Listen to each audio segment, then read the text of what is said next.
Muchas gracias, damas y caballeros, por su atención. Ya hace varios meses que no hacía ninguna presentación, eh, pero por fin eh, tuve la disciplina de hacer esta presentación de un tema muy interesante, en mi humilde opinión, el correo temprano por ferrocarril en Cuba, que fue de los primeros correos por ferrocarril en el continente americano y el primero por mucho en Latinoamérica. Ah, eh, Aquí les muestro un ferrocarril que se encuentra en el Museo del Ferrocarril en La Habana. La Junta, llamado así por la Junta de Fomento, que fue la que comenzó la investigación y la financiación del primer ferrocarril en América Latina. Vamos a hablar de estos temas: el azúcar y Cuba, el ferrocarril en Cuba, las primeras líneas de ferrocarril, las tarifas postales y la correspondencia transportada por ferrocarril, más o menos en los primeros 30 años. Después de entonces se pone un poco más complejo con marcas de conductores, etcétera. Pero esto da una idea de la importancia de esta primera línea de ferrocarril. Aquí hay dos medallas cubanas conmemorativas, la de arriba conmemorando el centenario del primer ferrocarril en Cuba, la de abajo el 150 aniversario de la misma línea. Primero que nada, el desarrollo del ferrocarril en Cuba está íntimamente ligado al cultivo de la caña de azúcar y la explotación de este producto.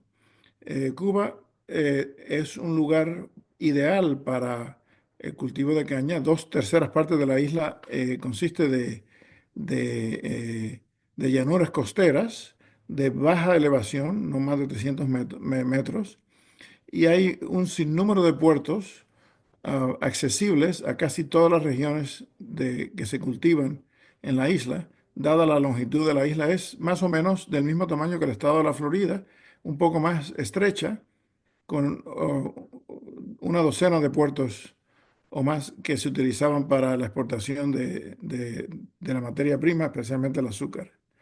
Eh, Inicialmente, cuando el azúcar empezó a cosecharse en gran escala en el Caribe principalmente, las colonias más ricas eran las francesas y las inglesas, pero las islas eran mucho más pequeñas y la tecnología inicial quedó eh, fuera de moda, ¿no? Que la productividad era muy inferior.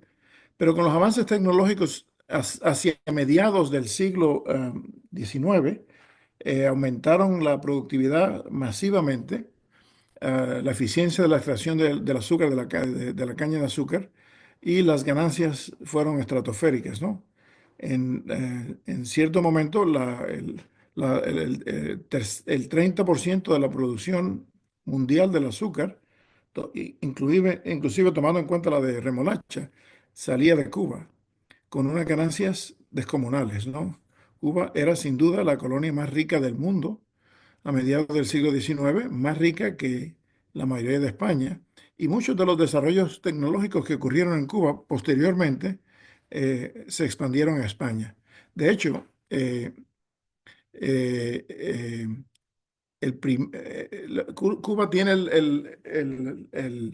la distinción de ser la única colonia que desarrolló el ferrocarril más de una década antes de su metrópolis, 11 años antes de España y también 11 años antes del primer ferrocarril en América del Sur, que fue en lo que se llama hoy en día Guyana, ¿no? La Guayana inglesa.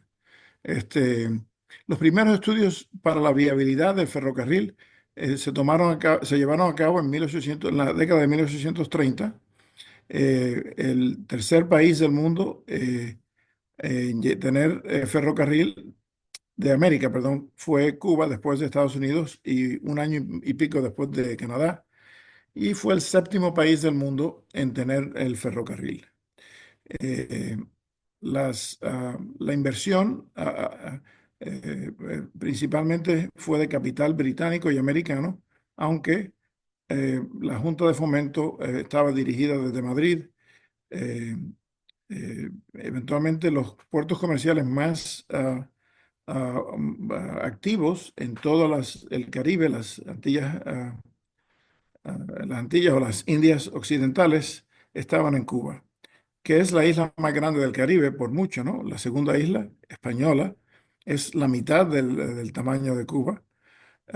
Y la tercera isla es una decimosegunda parte del tamaño de Cuba. Las primeras líneas de ferrocarril, después de los estudios iniciales llevados a cabo por la Real Junta de Fomento, eh, eh, eventualmente financió la construcción del ferrocarril cubano de 1832 al 42. Posteriormente, la Junta de Fomento decidió privatizar esta empresa y se la vendió en subasta pública a una compañía particular llamada Compañía de Caminos de Hierro de La Habana, que adquirió la línea principal entre La Habana, Bejucal y Güines, pueblos del centro o occidente de la isla. Y aquí vemos varios anuncios de la Real Junta de Fomento hablando de las tarifas, de pasajes y un anuncio de la Compañía de Caminos de Hierro de La Habana. Y como les dije, el principal rol del ferrocarril en Cuba no fue el transporte de pasajeros ni de correos, sino el transporte de caña de azúcar o de azúcar refinada. Como ven aquí, una ilustración, una cromolitografía de la época de un ingenio cubano. Un ingenio es una central azucarera eh, con un ferrocarril en en la parte inferior de la ilustración, eh, demostrando cuán íntimamente ligados estaban ambas industrias. Las primeras líneas de ferrocarril se establecieron entre la capital, La Habana, que tenía los puertos principales, el puerto el pueblo de Bejucal y el pueblo de Güines. Esta es una área azucarera por excelencia en aquella época. Y la primera línea se inauguró en 1837. En 1840 hubo otra entre Cárdenas, donde vive Raudel, hasta Bemba, que se llama hoy Jovellanos, con varias escalas a lo largo de la ruta, ¿no? Las tarifas postales para la correspondencia ordinaria eran las mismas que aplicaban a la correspondencia por ferrocarril. Parte de la concesión que el gobierno le daba a estas líneas de ferrocarril particulares les requería que transportaran la correspondencia sin ningún cargo adicional. Esto aumentó la eficiencia y la velocidad del transporte del correo sin añadir un costo adicional. Vamos a hablar, aquí les muestro las tarifas primero en la época prefilatélica, que es antes del 24 de abril de 1855, y del periodo adhesivo. Esta tabla, no lo voy a aburrir con eso, pero muestra las tarifas entre las diferentes provincias y dentro de la misma provincia y entre las provincias adyacentes, ¿no? Que en reales de plata fuerte, que no eran excesivamente altas, ¿no? A partir del 25 de abril, cuando se puso a la venta, bueno, se puso a la venta el 24 de abril, pero se conoce usado los sellos postales. A partir del 25 de abril, la tarifa se disminuyó con pago previo a solamente medio real por media onza dentro de la isla, y era una tarifa uniforme independientemente de a la provincia que estuviese dirigida. De hecho, esa misma tarifa aplicaba a la correspondencia de ultramar, Puerto Rico y España. Aquí les ilustro las marcas postales, las primeras marcas postales que se utilizaron en la correspondencia por ferrocarril. Las dos de arriba fueron las primeras, empleadas en varias poblaciones. La de arriba a la derecha es una marca circular bastante rara que se conoce solamente usada en la correspondencia dirigida a La Habana o salida de La Habana o por tránsito a través de La Habana. Se conoce en rojo desde 1842 aproximadamente hasta 1848, y a partir de entonces en azul. En octubre de 1848, a mediados de octubre, hubo un cambio general de la tinta utilizada para las marcas postales a través de toda la isla, inclusive a Puerto Rico también. Antes del mediados de octubre del 48 era roja o naranja o tonos parecidos. A partir del 1848 era azul o verde o azul oscuro casi negro. Esto duró varias décadas. Y abajo les muestro dos marcas bastante raras, la del ferrocarril de Cárdenas y el ferrocarril de la Macagua, sin duda la marca más rara de ferrocarril utilizada en Cuba en el periodo prefilatélico y filatélico. A pesar de que el periodo prefilatélico empieza en 1855, en abril, el uso mandatorio obligatorio del sello no comenzó hasta el 1 de enero de 1857, o sea que hay muchas cartas sin sellos en esos casi 2 años a partir de la introducción del sello adhesivo en Cuba. Aquí les muestro dos ejemplares de correspondencia temprana transportada por esa línea de entre La Habana y Bejucal. La primera aproximadamente del año 42, de La Habana a Bejucal, una carta sencilla, tasada, un real de plata fuerte a pagar por el destinatario. Y esta va en el sentido contrario, de Bejucal a La Habana, una carta de alto peso de 1 onza, mandada desde de manos del gobernador de Bejucal a un magistrado de bienes de difuntos en La Habana. La correspondencia oficial estaba sujeta a las mismas tasas que la correspondencia particular en aquella época y muy pocas entidades oficiales disfrutaban de franquicia postal. Casi todas tenían que pagar el porteo, aunque no la pagaban directamente, había una cuenta con el correo que cada cierto periodo se cuadraba con el gobierno para determinar los gastos, etcétera. Aquí hay una carta nuevamente de la línea temprana entre Güines y La Habana, enviada en 1848. Como les dije, a partir de octubre el cambio de tinta se llevó a cabo de rojo a azul. Todas estas marcas circulares, ferrocarril, Habana, son bastante raras. Se conocen menos de una docena de ellas, ¿no?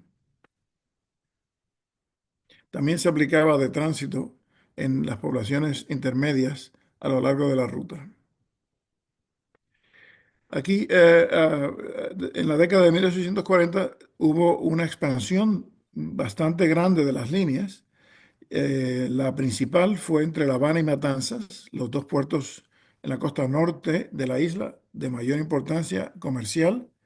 La carta de arriba fue enviada en 1854 de el pueblo de Cabezas hasta La Habana, eh, y de ahí por ferrocarril, perdón, del puerto de Cabezas a La Habana por vía de Reyes. Aquí ven Reyes, también se llama Unión de Reyes, conmemorando el matrimonio real de un pueblo cercano a Reyes. Fue llevado privadamente hasta Reyes, donde entró en la valija de correspondencia por ferrocarril y fue por una línea hasta Matanzas y por otra línea hasta La Habana, utilizando dos líneas postales diferentes. La de abajo es más sencilla, desde La Habana a Matanzas, una carta sencilla sin pagar, con un tono de color verde que es muy raro, la tinta verde en este tipo de marcas. En muchos casos no se utilizaron las marcas postales, sino sencillamente se ponía la indicación manuscrita por ferrocarril o algo similar. Por ejemplo, la carta de arriba, enviada de La Habana a Corral Falso, sencillamente con la indicación ferrocarril. Y la de abajo, del pueblo de Trinidad, en el centro sur de la costa centro-sur de la isla, un puerto importante, a Navajas, por vía de Colón, Cárdenas y Matanzas, una carta de doble peso, tasada 1,5 real a pagar por el destinatario. A partir de principios de 1855 empiezan a aparecer cartas franqueadas, también enviadas por ferrocarril, en estos dos casos, con la marca manuscrita. Hay muy pocas cartas con sellos y marcas estampadas de ferrocarril. La carta más temprana conocida, franqueada de antemano con un timbre postal, enviada por ferrocarril, colección de Fito Sarrías, ahora en Barcelona, se muestra arriba, ¿no? Enviada 15 de mayo del 55. Les recuerdo que el 25 de mayo del 25 de abril de 1855 es el uso más temprano conocido de un sello postal de las Antillas, todos utilizados desde La Habana, ¿no? La carta de abajo es muy rara porque tiene la marca lineal prefilatélica antigua, cimarrones, enviada a La Habana por vía de ferrocarril franqueada de antemano con un sello sencillo de medio real. Ahora nos movemos a las marcas de ferrocarril de Cárdenas. También se usó de llegada, de salida y de tránsito. Se conocen muy pocos ejemplares de esta marca en la correspondencia prefilatélica. Aquí les muestro una del año 56. Como les dije, el pago previo del porteo no era obligatorio hasta el 1 de enero de 1857. Esta carta fue enviada sin pagar, tasada un real, de Cárdenas a La Habana, utilizando dos líneas de ferrocarril. Primero entre Cárdenas y Matanzas, y de ahí otra línea separada de Cárdenas hasta La Habana, donde fue tasada. Donde fue tasada la salida en Cárdenas, ¿no? Como ven la marca. Y esta carta es similar, pero pagada de antemano. El remitente pagó el porteo, que resultó siendo la mitad de lo de la carta previa, también enviada en 1856 desde Cárdenas hasta Matanzas. En esta época, los empleados postales, no los he aburrido con el método, pero estaba muy bien definido de quién era responsable de preparar la valija, de llevarla a la estación postal, de recogerla, de manejarla. Todo eso está muy bien documentado. Y la carta de abajo muestra cómo se mataselló ese sello. No había un matasello específico, sino que se utilizó el cuño cero, que se utilizaba también con frecuencia en los buques de cabotaje que llevaban correspondencia para matasellar la correspondencia. Esta línea comenzó a operar en el año 1840, fue una de las primeras activas en la isla. Y aquí les muestro, esta carta viene de Cárdenas a Matanzas. Esta de arriba va de Cárdenas a La Habana, también franqueada con un sello de medio real y matasellada con el cero. Y esta pieza de la izquierda, en mi humilde opinión y en la de otros, es la pieza más importante de la filatelia cubana porque utiliza sellos destinados para el correo interior de la isla de Cuba, que tenían validez a través de toda la isla, pero estaban sobrecargados para usarse en el correo interior, que tenía una tarifa fija de un cuarto de real, independientemente del peso de la carta. Y se sobrecargaron las hojas de 170 sellos con dos tipos de Y diferentes, ya que la imprenta particular que hizo la sobrecarga no tenía 170 tipos de la Y del mismo tipo, ¿no? Las primeras 7 filas recibieron la Y alta y ancha, que se puede ver aquí. Las últimas 3 filas recibieron una Y ancha y bajita. Esta alta y estrecha, ancha y bajita. Ah, la única manera de que estos dos sellos aparezcan juntos, estas dos sobrecargas, es en parejas verticales, que ocurrió raramente. Se conocen 3 ejemplares, 2 de ellos parejas sueltas, en sellos de 2 reales de color carmín, y esto es un sello de 2 reales de color rojo ladrillo, que es mucho más raro que el otro. Esta pieza fue descrita en 1910 por un pionero de la historia postal cubana, el doctor Antonio Barreras, que la describió como la joya de la filatelia cubana. En el año 2015, Cuba hizo una emisión conmemorativa llamada Las 7 maravillas de la filatelia cubana, sellos mostrando piezas importantes, y esta, por supuesto, fue una de las 7 maravillas de la filatelia cubana. Como ven, tiene el mismo marca de ferrocarril de Cárdenas, ferrocarril de Cárdenas, y en este caso salió de La Habana hasta Cárdenas, donde se mataselló y se le puso la marca de ferrocarril a la llegada a Cárdenas. Algo muy interesante, ¿no? Al pasar de los años, se extendieron las líneas de ferrocarril bastante rápidamente al oeste de la isla y al sur de la isla. La primera va al área oeste de La Habana a Guanajay con la marca de Ferrocarril Habana en azul. La segunda va de La Habana a Batabanó. Batabanó era un puerto en la desembocadura del río Batabanó, pero era importante porque conectaba las líneas de cabotaje del sur de la isla con las líneas de cabotaje del norte de la isla. O también era muy fácil mandar una carta por ferrocarril de La Habana hasta Batabanó y ponerla en un buque para llegar al sur de la isla.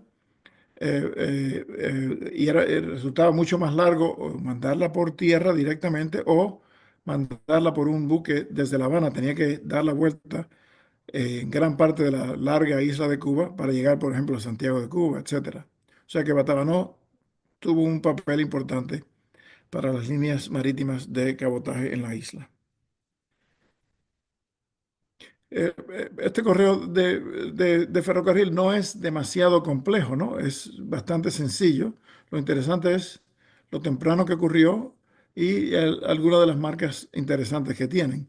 Esta demuestra, aunque la carta está un poco, o la tinta de la carta está un poco oxidada, es una carta rarísima con una de las tres marcas conocidas de ferrocarril de la Macagua, enviada desde la Macagua hasta Reyes o Unión de Reyes, que era el término sur de la línea con Matanzas.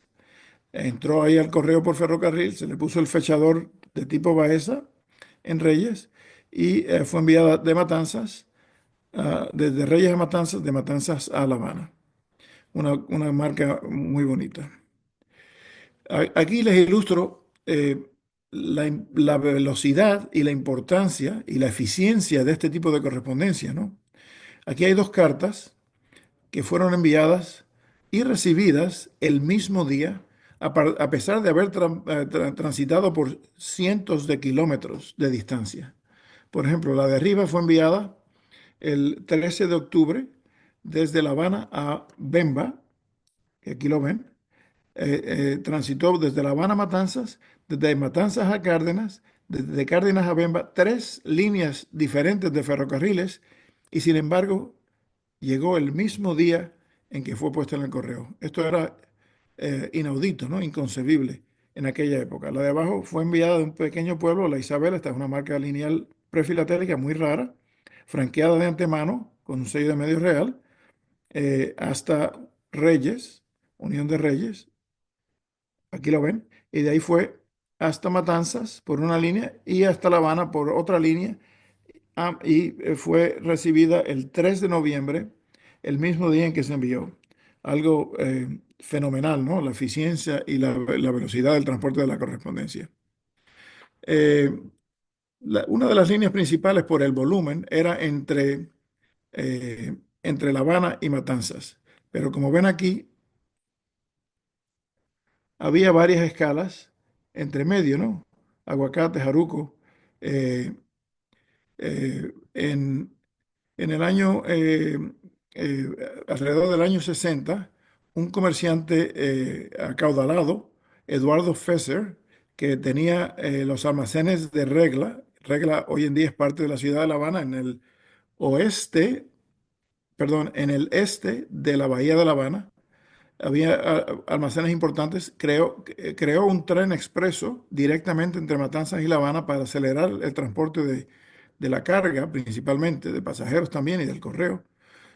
Y hay bastantes cartas que tienen la indicación expreso, la gran mayoría de ellas entre La Habana y Matanzas, por el ferrocarril operado por Eduardo Fesser, con sede en La Habana. Esta es una carta sencilla pagada de antemano. Eh, Y esto resume grandemente lo que quería ilustrarles, la importancia del primer ferrocarril iberoamericano, por mucho, y algunos ejemplares interesantes de correspondencia que no son demasiado, no presentan un gran reto en términos de la interpretación de la tarifa, etcétera, pero ilustran este interesante capítulo de la historia postal ah, hispanoamericana. Aquí hay uno de los ferrocarriles en el Museo de Ferrocarril en Cuba, el Colón del año 51, Y le agradezco al Museo Postal Cubano que me facilitó varias piezas y a estas personas que ayudaron en la preparación de este breve trabajo. Muchas gracias por su atención y si hay alguna pregunta, con mucho gusto trataré de contestarlas. Gracias, Yamil. Gracias a ustedes. Espero que los haya podido mantener despiertos. ¿Preguntas para Yamil o comentarios? Yamil, buenas noches. Una pregunta muy Sí. interesante. ¿Hay suficiente material como para hacer una colección de estas cartas, de este correo?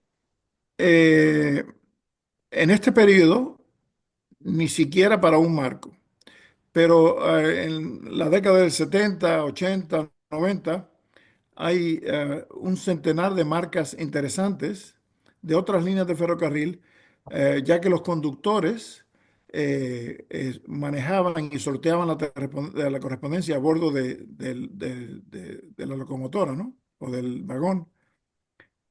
Y hay marcas de conductores muy bonitas, de diferentes líneas, lineales, ovaladas, circulares, que menciona el conductor de tal línea de tal lugar a tal lugar. O sea que eso ya es mucho más coleccionable. Si se expande el periodo, sí se puede montar una exhibición, pero nadie lo ha hecho, ¿no? Ni remotamente. Varias colecciones generales de Cuba sí incluyen marcas de ferrocarril de diferentes periodos, pero no ha habido una puramente de ferrocarril. Ok, Ujú. muchas gracias. A ti, hombre. Mauricio, Primero, Emil, como siempre, felicidades, muy interesante la charla. Gracias. Solo para que me quedara claro algo de lo que mencionaste. Entonces, las cartas, la marca del ferrocarril era colocada una vez que entregaban la correspondencia, que o sea, la transportaba el tren y le entregaban el correo. Ahí es que la marcaban ferrocarril. No necesariamente depende de dónde entraba la correspondencia. Sencillamente se ponía en una valija sellada Ujú, para cartas por ferrocarril que iba de un punto X a Y. ujú. Y si había que cambiarlas de línea, por ejemplo, de tránsito por La Habana, se le Sí. ponía la marca ahí. Ah, Pero, ya. pero la marca, la primera marca circular, Ferrocarril Habana, se Sí. conoce en correspondencia salida de La Habana, dirigida a La Habana o en tránsito por La Habana. Ah, ya. Es posible que hayan existido varios ejemplares, Ujú. no se sabe, no hay muchas diferencias entre los cuños y además hay tan Sí. pocos Ujú. que no se ha podido determinar eso claramente, ¿no? Ah, ya. Pero Ujú. ya, digamos, una oficina a bordo, como aquí que hubo, digamos, como en qué año, a partir de qué año fue.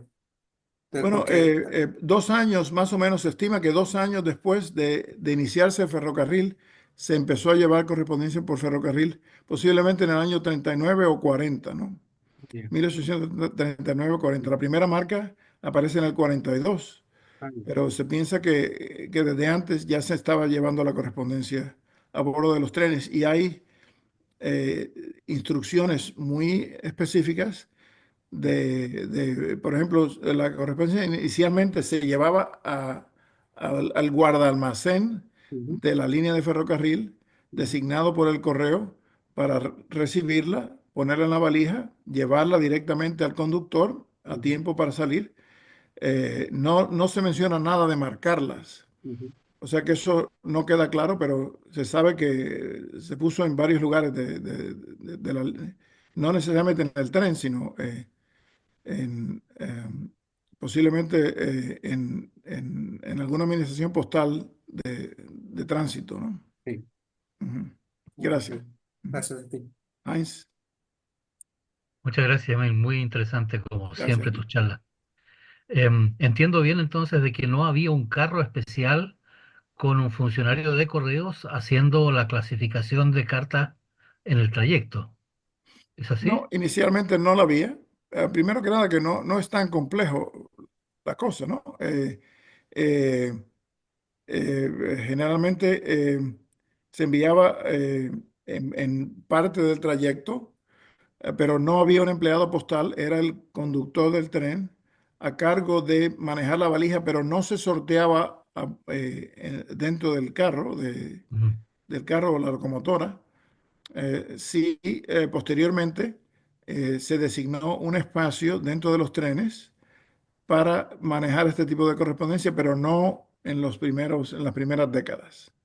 Y ahí es que aparecen posteriormente las marcas que dice conductor número 3, línea de Santiago a Cienfuegos, lo que sea, ¿no?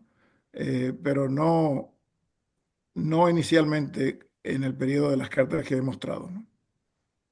Muchas gracias. A ti. Ujú. Yamil, una curiosidad, ¿y hay cartas así de estas que por correo con conexión marítima que se puedan ver las dos?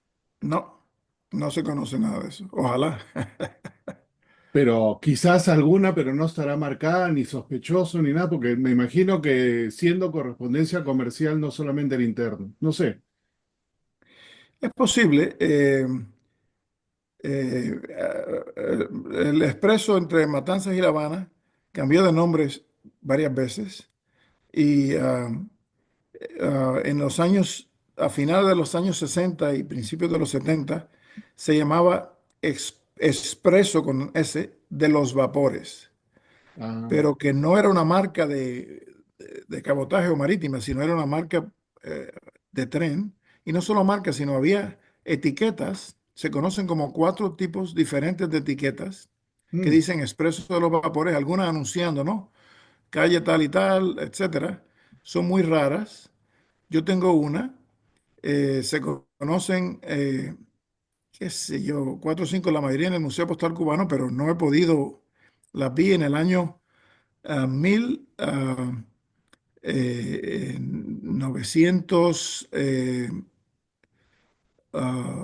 en una exhibición que hubo en Cuba, creo que en 1980 y pico o 90 y pico, no, rumbo al 98, 1997, el Museo Postal Cubano las exhibió en Madrid, una exhibición organizada por la IS.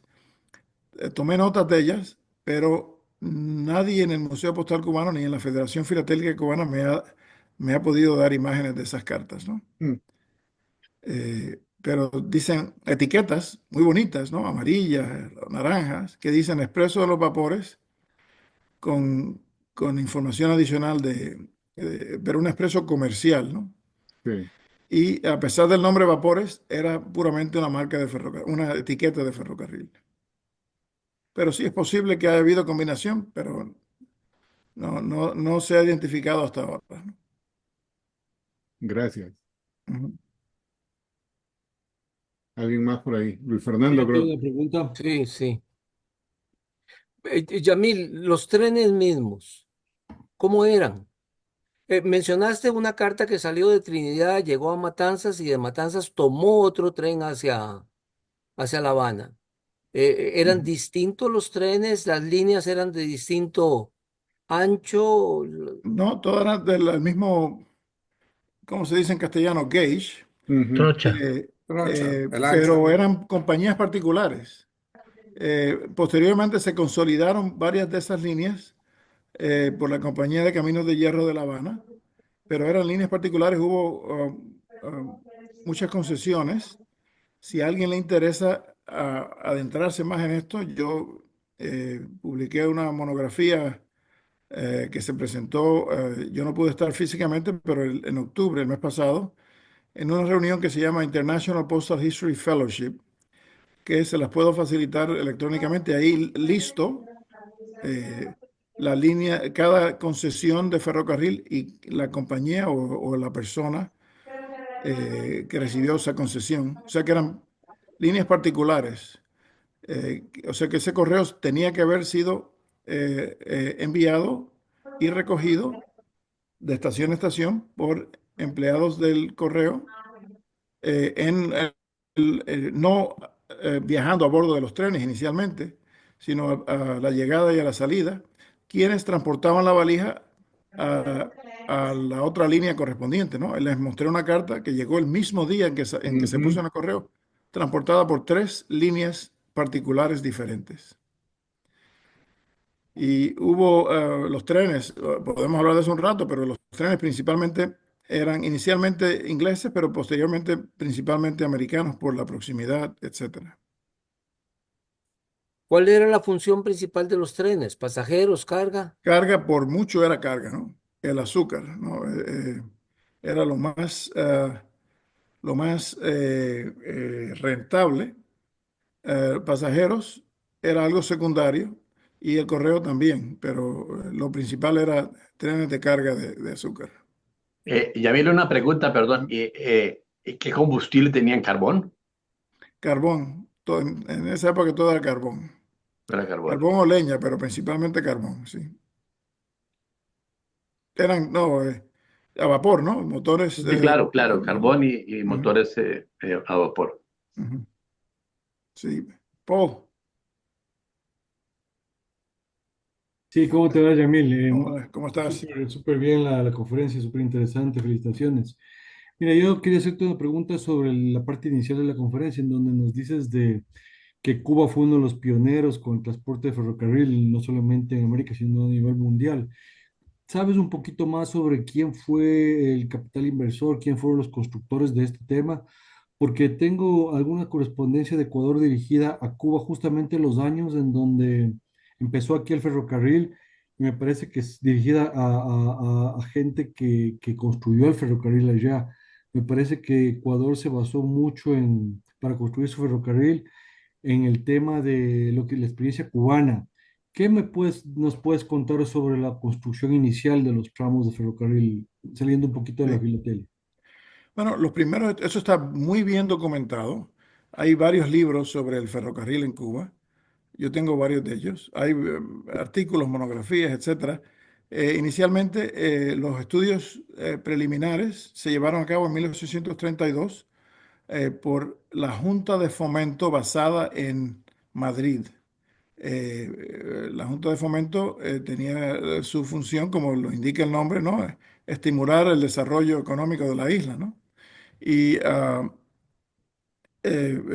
pesar de estar basada en Madrid, los inversores en esas primeras líneas eran principalmente ingleses y americanos. Y eso está bien documentado. Hombre, no me sé los nombres ni nada de eso, pero después de operar la línea esa por 5 o 7 años, ahora no me acuerdo, decidieron subastarla y salirse del asunto, ya encendieron la primera chispa y el fuego creció de manera fuera de control. Sin embargo, en España fue todo lo contrario.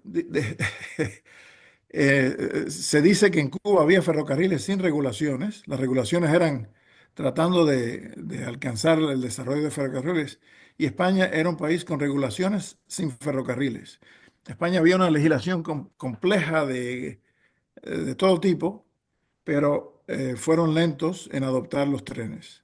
Mientras que Cuba fue todo contrario, los ferrocarriles crecieron orgánicamente por el capitalismo puro, ¿no? Que no siempre fue lo más eficiente. Muchas líneas fracasaron por competencia, por ineficiencia, porque ya que el principal producto que transportaba era la caña de azúcar, durante el tiempo muerto no había mucho que transportar, pero sí tenían que pagar los intereses de los préstamos, etcétera. O sea que hubo líneas bastante efímeras que tuvieron que, o fracasaron, o que tuvieron que ser vendidas eh, eh, por, por no ser un buen negocio, ¿no? Muchas gracias. Ahora una pregunta a ustedes. ¿Cuándo se conocen los primeros ferrocarriles en sus países respectivos? No ferrocarriles, sino el correo por ferrocarril. 1851, el 17 de mayo, en Perú. El día que Bastante inauguraron temprano. el Limi Callao, ese día empezó con correo pasajeros y carga. ¿Y había tarifas especiales o Sí, era... sí, había tarifa especial, la redujeron inicialmente era de 1 real, después la bajaron a medio. Ujú. Pero lo curioso del caso del Perú es que el día que lo inauguraron, ese día lo inauguraron con correo. Ah, qué interesante. En México creo que fue en el año 50 el primer ferrocarril, algo por el estilo, ¿no? Pero no sé si el correo se empezó a llevar temprano por ferrocarril. Había, En Colombia solamente existe una legislación y eso fue hace en los años de 1890 más o menos que se estableció una cosa que se llama el servicio postal férreo y sacaron unos sobres indicativos para usarlos en los ferrocarriles, pero estamos hablando de 1890, ya muy, muy tarde. Sí. Hubo un ingeniero cubano que vino a Colombia y él trabajó mucho en ferrocarriles y sobre todo en un famoso túnel que se llama el túnel de la Quiebra, que va de Medellín a Puerto de Río, pasando la montaña. Se llamaba Francisco Cisneros, Mm. muy, muy conocido en Colombia, y él incursionó también en vapores por el río Magdalena, pero el transporte de correo por ferrocarril fue muy, muy efímero en Colombia. Mm. No, Cuba es un país idóneo para eso, ¿no? Ahora, bueno, todo en Cuba está medio paralizado, pero entrado el siglo XX había centenares de líneas y de correspondencia ambulante, ¿no? Ahí se manejaba y se sorteaba dentro de los trenes, de los carros, y hay un sinnúmero de marcas de ambulantes de ferrocarril. Y en Honduras ya me fue como en 1870s, 80s que empezó el ambulante. Pero el dato exacto te lo debo, lo busco y te lo hago saber. El caso Eso de todo Costa al fin. Rica, el caso de Costa Rica, el ferrocarril se abre o se empieza en el 67. Yo no tengo la fecha exacta, pero hay un libro y hago igual que este hombre, prometo que lo busco. Este es Ujú, el de Castro Harrigan. ujú, Se llama El Correo Ferroviario de Costa Rica y tiene un subtítulo en inglés, Traveling Post Offices. ujú. Sí, me imagino que en lugares montañosos fue mucho más difícil, ¿no? La construcción del ferrocarril. Ujú. Eh, eh, Lo que respecta a Ecuador, desde 1873, el ferrocarril arrancó en el área costera, en cerca de Guayaquil, de una población que se llama Yaguachi a otra que muy cercana que se llama Milagro. Fue la primera locomotora que arrancó en julio de 73, justo cuando estaba rodando la primera emisión de Ecuador, que rodó de 1865 a 1873, septiembre, o sea, 2, 3 meses antes de que termine la primera emisión, ya había ferrocarril, pero no se conocen matasellos especiales en la primera emisión de ferrocarril o ambulante o que haya algo que distinga a los sobres que haya pasado por esa locomotora. Así que complicado, pero justamente yo tengo comunicación desde 72, 71 a Cuba, eh, a un señor que era constructor de ferrocarriles, justamente un año antes de la inauguración. Entonces, siempre he pensado que estuvo muy involucrado la construcción del ferrocarril al tema de Cuba. Creo que de allá vinieron para acá a asesorarnos en la construcción. sí. No, y también se conoce mucha correspondencia, mucha, es algo relativo, de Estados Unidos a Cuba, dirigida a ingenieros empleados en la construcción de ferrocarril o el mantenimiento de ferrocarril, que lo describen así, de Ferrocarril de Oriente, tal y tal persona.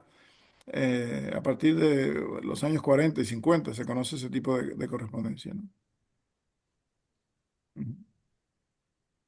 En Tengo Chile una... el Saca la primer mano. ferrocarril se inauguró en 1851 del Mm, puerto de Caldera a Copiapó, un tramo ujú, corto en el norte, y que no tuvo comunicación por mucho tiempo con el resto del país.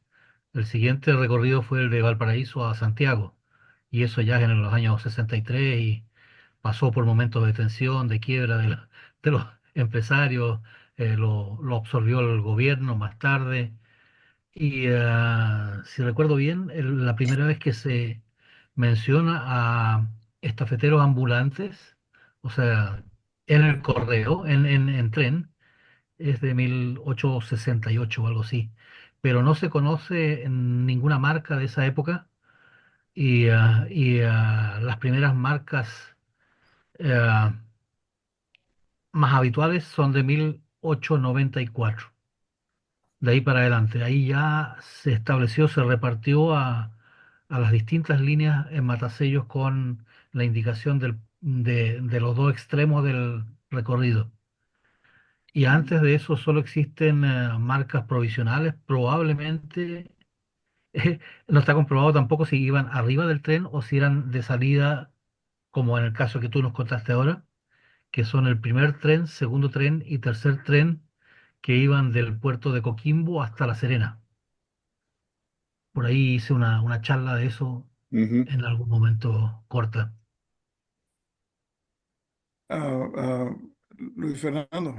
Sí, una de las ventajas que tiene charlas como estas, donde el expositor tiene alguna virtud pedagógica, es que nos hace buscar a nosotros la información, como en este caso, ya la busqué yo en el libro. Costa Rica, el ferrocarril se inauguró en agosto del 71 y un mes después circuló la primera carta que se conoce, que no necesariamente es la primera carta que se envió. Ujú. Yo acabo de mandar copia de esa página al WhatsApp de mi oficina por si pueden verlo ahí. Y está el sobre en esa página. Gracias, Jamil. Cómo no, gracias a ti. Si a alguien le interesa la monografía, me lo dejan saber y se las mando en un PDF. Sí, sí, Eh, si la pudieses enviar, Yamil, y yo la comparto. Yo voy a poner lo que puso Luis Fernando. Muy bien, sí, te la envío más tarde. Si ven mi pantalla, esto es lo que acaba de enviar Luis Fernando,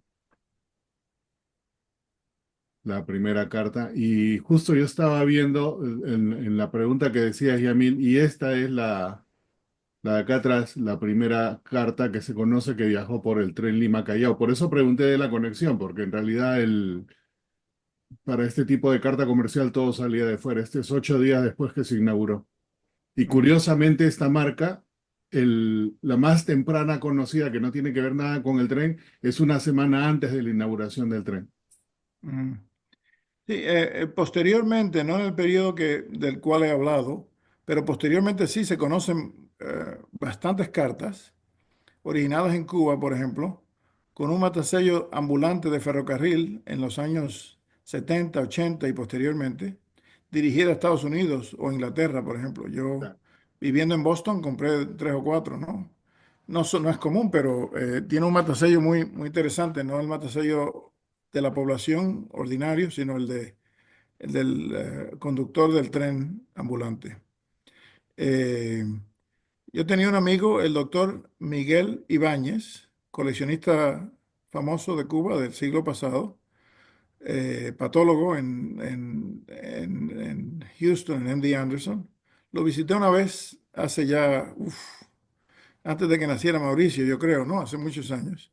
Este, y me cuenta que su primer sobre del primer día, se acuerda cuando fue al correo para que le matasellaran el sobre el primer día y era del centenario del ferrocarril cubano, 1937. Y lo tenía muy orgulloso el recuerdo ese que tenía de su primer sobre como coleccionista, ¿no? Ya falleció hace muchos años, pero formó una colección excepcional, inclusive de telégrafos cubanos que la compró principalmente Eugenio de Quesada, aunque Mm. el núcleo de su colección viene de Miguel Ibáñez. Mauricio. Gracias, Jamil. Sí, mira, el dato de Honduras, y me había equivocado yo, en realidad el correo ambulante en Honduras se estableció el 26 de julio de 1898. El tren ya funcionaba, pero ya oficialmente ambulante, aquí está en el artículo de Edgar de la recopilación de las marcas, 1898, la primera de Honduras, oficialmente ya que el correo podía llevar correspondencia. O sea, Interesante, sí. tardío ya sea, pero Ujú. sí. ¿Alguien más por ahí? ¿Alguna pregunta, comentario? Datos del tren en sus países. Ahora hay que No, pedirle a Jesús si ya que nos dé una charla del primer correo por ferrocarril en España, ¿no? Que él colecciona ese tema. Coleccionaba, ¿no? Pero sabe mucho de eso. pero él tiene De bastante hecho, información de eso. Sí, sí, escribió un libro al respecto, ¿no? sí, sí, sí. Ujú. ¿Todos los trenes eran privados? Excepto la primera línea en Cuba, a partir del 37, que fue la Junta de Fomento, por eso el ferrocarril que les mostré al principio se llamaba la Junta. A partir de entonces todos eran privados, sí. Ujú. Y tenían concesiones del gobierno, ¿no? El gobierno les daba el permiso para construir la línea y después operarla con ciertas condiciones, ¿no? Tenían que transportar las tropas a mitad Mm. de la tarifa normal, en casos de guerra o de emergencia. Ciertos requisitos, al igual que los vapores, ¿no? Los vapores correos tenían que tener ciertas especificaciones de la Marina Española que se pudieran convertir a buques de guerra en caso de que fuese necesario y acomodar ciertos números de cañones, etcétera. Bueno, Igual acá gracias. las concesiones se daban a las fruit companies, pero también el Estado tenía su línea, pero casi todo era concesionado. Mm. Una curiosidad que creo que ya la contestaste, pero la comparto, es, se supone que Cuba era colonia española, de alguna manera tenía que depender de lo que diga España, y España decía que tenía mucha regulación. Sin embargo, capitales extranjeros en Cuba hicieron el tren al margen de esa regulación, o Cuba tenía la libertad de poder aceptar, digamos, inversión extranjera pasándose la regulación española, porque esa parte un poco como que se contradice, creo, no sé. Sí, eh,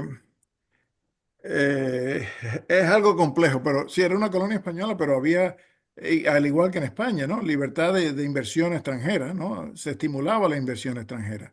Ok, Además, la economía de Cuba, era los potencia, pues. impuestos, era tan increíblemente, ¿cómo se dice en castellano? Profitable, ¿no? Próspera. Próspera, que Ah, España, los impuestos de Cuba financiaban el gobierno español.